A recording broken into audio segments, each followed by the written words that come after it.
गृहरे नुआ अबकारी नीति उपस्थापन कले अबकारी मंत्री। ओडिशा सरकार 1 एप्रिल 2026 रु 31 मार्च 2029 अवधि निमंते एक त्रैवार्षिक अबकारी नीति घोषणा करिसेंती। एही नीति अधीन एक गुरुत्वपूर्ण सिद्धांत हेउछि अबकारी शुल्क उपरे 0.5% डी एडिक्शन सेस प्रवर्तन करा जायछि। या माध्यमरे मद को एक क्षतिकारक पदार्थ भावे स्वीकार करा जायछि। एही सेस रु आसुथिबा आय मॉडेल डी एडिक्शन केन्द्र स्थापन और सुदृढ़ करिबारे व्यय कराजिबो। विभिन्न अबकारी लाइसेंस पाई आवेदन शुल्क 10% बढ़ाजिबो। लाइसेंस शुल्क प्रतिवर्ष 10 रु 20% पर्यंत वृद्धि पाइबो। विदेशी और देशी मद उपरे अबकारी शुल्क मध्य बढ़ा जायछि। एगुडीकु मिनिमम गारंटेड क्वांटिटी बा एमजीक्यू प्रणाली रु मिनिमम गारंटेड एक्साइज रेवेन्यू बा एमजीईआर प्रणाली को अना जायछि। या द्वारा सरकारी राजस्व सुरक्षित हेबा सहित व्यवसायी मानकु केवल परिमाण लक्ष्य पूरण पाई बिक्री बढ़ाइबार चाप ह्रास पाइब। ए नीति अनुसार राज्य में नूतन ऑफशॉप खोलिबा निमंते अनुमति दियाजिबो नाही। ग्रामीण अंचल में मध्य नूतन ऑनशॉप खोलिबा निमंते अनुमोदन दियाजिबो नाही। केवल शिल्पांचलर 3 तारका एवं ताठारु उपर होटेल और क्लब रे एथिपाई छाड़ रहिबो। धार्मिक और सांस्कृतिक भावना को सम्मान दे पुरीर श्री जगन्नाथ मंदिर और बड़दाण्ड पाखरे कोनोसी अबकारी दुकान चालू हेबो नाही। आईएमएफएल और देशी मद उपरे अबकारी शुल्क वृद्धि करा जायछि। नुआ अबकारी नीति 2026 रु 2029 3 वर्षर ये अबकारी नीति घोषणा करिसेंती राज्य सरकार। अनेक किछि परिवर्तन करा जायछि। त्रैवार्षिक अबकारी नीति रे गुरुत्वपूर्ण सिद्धांत हेउछि जे अबकारी शुल्क उपरे 0.5% डी एडिक्शन सेस प्रवर्तन करा जायछि। अधिक सूचना पई जगदीश दास हम सहयोगी हम सहित जोड़ी होछंती। जगदीश जदि देखिबा ये नुआ अबकारी नीति त्रैवार्षिक अबकारी नीति एथिरे सब कौन कौन विशेष भाव में परिवर्तन करा जायछि एवं पुराना नीति आ ये नुआ नीति भितरे प्रभेद कौन सब रहिछि? देखो निश्चित भाव कह जाय परिबो जे गोटे फुल प्रूफ एक्साइज पॉलिसी आनिछंती राज्य सरकार एवं 3 वर्षीय पॉलिसी। आपण जानिछंती एक्साइज पॉलिसी गुडी को साधारणतः 3 वर्षीय थाए किंतु पुराना पॉलिसी जेहेतु तादरे किछि संस्कार आसीबा आवश्यकता रहउतला रिफॉर्म्स किछि आसुतला एवं ताकू नै कि जदि देखिबा ताहले ये गोटे बड़ पदक्षेप नैछंती। एवं दुर्गा वर्तमान एक्साइज मिनिस्टर अर्थात अबकारी मंत्री पृथ्वीराज हरिचंदन वर्तमान मीडिया को ब्रीफ करिवे एवं वर्तमान आपण मध्ये सीधा सड़क प्रतिक्रिया सुनि परिबे। किंतु आमे कहि परिबा जे वर्तमान समय ये गोटे बड़ निष्पत्ति जे विभिन्न अबकारी लाइसेंस पाई शुल्क को 10% वृद्धि करा जायछि। तेबे लाइसेंस शुल्क जेतेबेले वृद्धि करा जायछि 10 रु 20% मध्ये बढ़िबो प्रत्येक वर्ष एक कथा कुहा जायछि। या द्वारा अबकारी पदार्थ गुड़िकर बिक्री बटा उपरे सरकारनकर आहुरी अधिक नियंत्रण आसि परिबो। ये सब आधार को रखिकी अनेक गुड़िए परिवर्तन करा हेछि एवं सेतिरे 2-3टी कथा आउ अछि आवश्यकता जोटा को प्रमुख भाव में जो परिवर्तन गुड़िक से गोटे प्रथम कथा होछि जे ताकू जो प्रति वर्ष एक्साइज पॉलिसी नुआ आसुतला ताकू परिवर्तन करके 3 वर्षिया पॉलिसी कराई। तो 3 वर्षिया पॉलिसी आधार रे गोटे एडवांटेज या हबो जे रेवेन्यू कलेक्शन सेटा एनश्योर करी हबो एवं जो अनिश्चितता भितर सब बेले एक्साइज रो विभिन्न प्रकार रो जो कार्यकलाप थाए ताकू गोटे निर्दिष्ट दिग मिलिबो। ये गोटे बड़ आवश्यकता थिला ताकू से दृष्टि रखिकी ताकू 3 वर्षिया कराई। द्वितीय कथा होची आगुरु जो थिला क्वांटिटी बेस्ड थिला टार्गेटटा जो विभिन्न दुकान मानकर जो टार्गेट नियाइतला सेटा क्वांटिटी बेस्ड थिला। निर्दिष्ट भाव में को क्वांटिटी रो पदार्थ से माने कौन किनिबे से करत पई तांको टार्गेट दिया जाउतला। जहा फल रे हमको भी अनुभव हैला जे जो बेआईन भाव में जो कुचिया सेल होची गां गळी रे नै कि विभिन्न प्रकार रो इलीगल आउटलेट्स खोलौचंती से व्यवस्था सेतेरे होउची। तो ताकू बंद करबा पई आमे एमजीईआर को बोलू। एमजीईआर होची मिनिमम गारंटी एक्साइज रेवेन्यू जोथिरे कि निर्दिष्ट वॉल्यूम एतिकी टंकार टार्गेट पदार्थ बदल एतिकी टंकार टार्गेट तांको ऊपर फिक्स करागला। तेणुक टार्गेट टंका बेसिस रे फिक्स करिया फल रे अंततः सेमाने तांकर जोटार तांकर आवश्यकता थिबो सेही अनुसार सेमाने स्टॉक उठेइबे एवं बाहर को बिक्री करबा पई जो कथा को आमे आहुरी कड़ाकड़ी भाव में बंद करियो केबे आरंभ करिचु वर्षे हैला से बाहर कुचिया सेल हबार जो प्रक्रिया से कुचिया सेल संपूर्ण रूपे बंद हो। तेणुक एक कथा निश्चित भाव में सुविधाजनक हम एवं जो एमजीईआर इम्प्लीमेंटेशन अलगा भारत वर्षर पाखापाखि अधिकांश राज्य करिसारिचंती जहा फल कि सेमानंकर सेठी एक्साइज व्यवस्था को परिचालना दृष्टि एक्साइज रेवेन्यू दृष्टि से गोटे अत्यंत भल स्थिति को जाइछि। या बाद आउ गोटे बड़ निष्पत्ति होइछि जे एई 3 वर्ष भितर कोनोसी प्रकार नुआ मद दुकान ऑफ शॉप हो ऑन शॉप हो किंबा जो कंट्री लिकर शॉप हो ओएस शॉप हो एक आउटस्टिल शॉप कौन प्रकार नुआ मद दुकान खोलिबा पई अनुमति दिया जीव नाही ये 3 वर्षर पॉलिसी पीरियड भितर। आउ गोटे कथा होछि जोथरे कि हमर जो समुदाय जेतिकी एक्साइज रेवेन्यू कलेक्शन हबो याकू गोटे समाज पई क्षतिकारक मादक द्रव्य को समाज पई क्षतिकारक विषय वस्तु रखिकी तापर गोटे आमे 0.5% डी एडिक्शन सेस ताकू लगेइछु। डी एडिक्शन सेस लगेवा फलरे जो सेथिरे जो आय हबो से पैसा रे विभाग तरफरु मद्यपान करंतु नहीं ए जो सचेतनता निशा विरुद्ध रे सचेतनतार कार्यक्रम वर्ष तमाम विभिन्न स्थान रे बड़ स्केल रे हबार प्रक्रिया आरंभ होउची एवं ओडिशार विभिन्न अंचल रे विभिन्न जिल्ला रे मॉडल डी एडिक्शन सेंटर गुडिक विभाग आरंभ करिवो जहा फल रे कि जो माने निशा रे एडिक्ट होउचंती सेमानंकु पुणी गोटे सुस्थ जीवन दवा पाई संपूर्ण रूप से जो आवश्यकता जो उद्यम से कथा को भी विभाग तरफ करा तेणुकर ये गुड़िए नुआ दिग एथिरे अछि एवं सेतिरे विशेष करिकी एनफोर्समेंट को अधिक तादरे आमे गुरुत्व दिया जाइछि एवं रेवेन्यू दृष्टि ए जो नुआ लाइसेंस फी हो एप्लिकेशन फी हो सेगुड़िक भी 10% रु 20% पर्यंत से बढ़ई दि जाइछि जहा फल रे कि अंततः आमको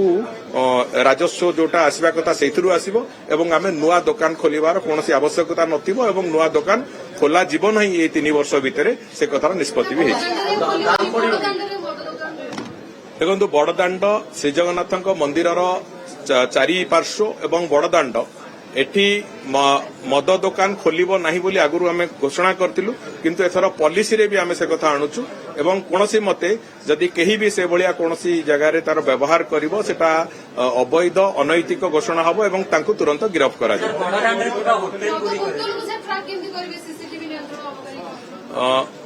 जो किछि जगह रे जेमिति अभियोग आसुची जोटी ऑफ शॉप रे सेठी पाखरे गोटे छोटिया अवैध भाव में परमिट रूम भाया करके भी मद्यपान बारिका कर व्यवस्था करुचंती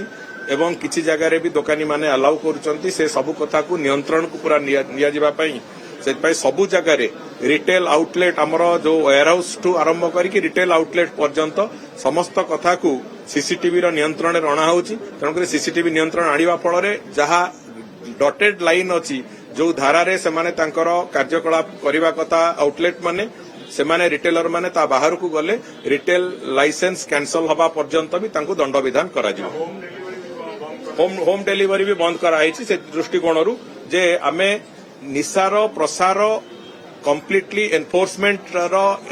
आंबिट भीतर को आनिबा एवं निशार प्रसार उपर संपूर्ण अंकुश लगेबा ये सब कथा को आखि आगे रखिक एक कथा कराई जो सोशल रेस्पॉन्सिबिलिटी रो कथा आसुची से दृष्टिकोण अबकारी विभाग पूरा सचेतन अछि एवं से दृष्टि को आखि आगे कराउछि। धन्यवाद। आपण माने शुणुथिले नुआ अबकारी नीति अबकारी व्यवस्था रे एक बड़ परिवर्तन हेबा को जाउछि। राज्य रे सरकार प्रथम करी अबकारी नीति 2026 रु 2029 3 वर्षिया नीति लागू करबा को जाउछंती जेउथरे डी एडिक्शन सेस बा निशा मुक्ति शुल्क मध्य आदाय कराजिबो एवं नुआ मद दुकान खोलिबा उपरे कटकणा भली गुरुत्वपूर्ण निष्पत्ति मध्य ग्रहण करा जायछि। त्रैवार्षिक अबकारी नीति घोषणा करिसेंती राज्य सरकार 1 एप्रिल 2026 रु 31 मार्च 2029 अवधि निमंते लागू करा जायछि। 3 वर्षिया नीति अनेक परिवर्तन 0.5% डी एडिक्शन सेस मध्य रहिबो जो सेस की परवर्ती समय रे निशा निवारण केंद्र पाई व्यापक सचेतनता पाई मध्य खर्च करा जिवो। एबे आसिला नुआ अबकारी नीति जहाँकि एप्रिल 1 तारिख रु लागू हेबाकु जाउछि 3 वर्ष पाई अर्थात मार्च 31 2029 पर्यंत ये अबकारी नीति कार्य करिवो। ओडिशा अबकारी व्यवस्था रे एक बड़ परिवर्तन सूचना आसीछि। ये आईएमएफएल एवं देशी मद उपर अबकारी शुल्क वृद्धि करा जायछि। नुआ अबकारी नीति अनुसार राज्य रे नूतन ऑफशॉप किंबा सीएल शॉप खोलिबाकू अनुमति दियाजिब नाही ये नुआ अबकारी नीति त्रैवार्षिक अबकारी नीति घोषणा करिसेंती राज्य सरकार जहाकी एप्रिल 1 तारिख 2026 रु मार्च 31 2029 अवधि पर्यंत लागू कराजिब ओडिशा अबकारी व्यवस्था रे बड़ परिवर्तन राज्य सरकार प्रथम करी अबकारी नीति 2026 रु 2029 जोटा कुआ जाउची 3 वर्षिया नीति लागू करबा को जाउछंती अति शीघ्र आसंता एप्रिल 1 तारिख रु ये लागू हेबा को जाउची अबकारी नीति तेबे एथिरे जदि देखिबा आईएमएफएल एवं देशी मद उपर अबकारी शुल्क मध्य वृद्धि कराजिब नुआ अबकारी नीति अनुसार या सहित राज्य रे नूतन ऑफशॉप किंबा सीएल दुकान खोलिबा को अनुमति दियाजिब नाही एनै त्रैवार्षिक अबकारी नीति घोषणा करिसेंती राज्य सरकार तेबे ये नीति 1 एप्रिल 2026 रु 31 मार्च 2029 अवधि निमंते लागू कराजिब डी एडिक्शन शेष जहा प्रथम थर पई मध्य लागू करा जाउची 0.5% एथिरे रहिबो यहा खर्च कराजिब निशा निवारण केन्द्र पई एवं व्यापक सचेतनता पई मध्य खर्च कराजिब ए शेष माध्यम रे ए अर्थ को विनियोग कराजिब आउ मद दर उपरे प्रभाव निश्चित भाव में पड़िबो कारण अबकारी शुल्क जेहेतु एक्साइज ड्यूटी वृद्धि करा जायछि साधारण उपभोक्ता पकेट उपरे केते प्रभाव पड़िबो परवर्ती समय ही स्पष्ट होई पारिबो कारण अबकारी नीति परिवर्तन करा जायछि आगामी 3 वर्ष पई एप्रिल 1 तारिख 2026 रु 31 मार्च 2029 पर्यंत नुआ अबकारी नीति लागू करा जायछि राज्य रे नूतन ऑफ सीएल दुकान खोलिबा को अनुमति मिलिबनी अधिक सूचना पई लाइब्रेरी जगदीश दास आम सहयोगी आम सहित जोड़ी जगदीश नुआ अबकारी नीति ये गोटे अबकारी आम कहीपर नीति रे गोटे बड़ परिवर्तन हेबाकू जाउछि आगामी 3 वर्षिया ये पूरा बड़ योजना करा जाउछि तो कौन कौन विशेष भाव में परिवर्तन करा जाइछि नीति रे आपण सुनि पारुछन्ती जगदीश ये ओडिशा अबकारी व्यवस्था एक बड़ परिवर्तन कारण 3 वर्षिया जो नीति करछन्ती त्रैवार्षिक नीति सरकार घोषणा करिसेंती एथिरे अनेक किछि परिवर्तन हेबाकू जाउछि एक्साइज ड्यूटी मध्य वृद्धि करा जाइछि शेष मध्य 0.5% रो शेष रहउछि जोटा डी एडिक्शन शेष रहउछि ये अनेक परिवर्तन कोन कोन सब आउ विशेष परिवर्तन रहिछि आ भितरे देखो 2-3 दिग को जो देखा 3 वर्ष आसी ये पॉलिसी एवं जदि देखा 2029 पर्यंत ये पॉलिसी बलवत्तर रहिबो राज्य तमाम कोठी भी नुआ दुकान खोलिबा पई वर्तमान अनुमति दिया जाई नाही द्वितीय दिगटी होउची धार्मिक अनुष्ठान बा कथा कहतु श्रीमंदिर कथा कहतु बड़दाण्ड कथा कहतु ताकू मध्य गुरुत्व दिया जाइछि जे श्रीमंदिर पाखरे बा श्रीमंदिर परिसर बाहरे बा बड़दाण्ड कौन प्रकार मद दुकान सेठे खोली पारिबो नाही एवं ऑफशॉप हो कि ऑनशॉप हो ता मध्य खोला जाई पारिबो नाही द्वितीय दिगटी होउची जे वर्तमान शुल्क को बढ़ा जाइछि प्रति वर्ष 10 रु 20% याकू बढ़ा जाई पारे एवं चल विशेष रे याकू मध्य अधिक करा जाई पारे किंतु आउ गोटे दिग को जो देखिबा ताले गोटे शेष मध्य रखा जाइछि जेउतरे कि जो डी एडिक्शन सेंटर ता प्रस्तुत करिया पाई मध्य सरकार ये निष्पत्ति लेछंती आउ गोटे बड़ संस्कार मूलक पदक्षेप जहा कि अबकारी मंत्री पृथ्वीराज हरिचंदन किछ समय तले कहउतिले जे एमजीक्यू जहा थिला एमजीक्यू बदल रे आमे ताकू करछु एमजीईआर अर्थात जदि आपण चाहिबे ताले रेवेन्यू जेतिकी जनरेट करूछंती सेतिकी ही आपण मासुकू देबे आमे दुईटी डिफरेंशिएट करबा एमजीक्यू अर्थात मिनिमम गारंटीड कोटा जदि ताकू देखिबा ताले प्रति मासरे जदि सेलिंग पॉइंट देखा जाए बा कोनोसी ऑफशॉप बा ऑनशॉप देखा जाए ताले सेमाने एतिकी परिमाणर मद बिक्री करिया पई बाध्य रहउतले सेमानक ऊपर चाप दिया जाउथला किंतु वर्तमान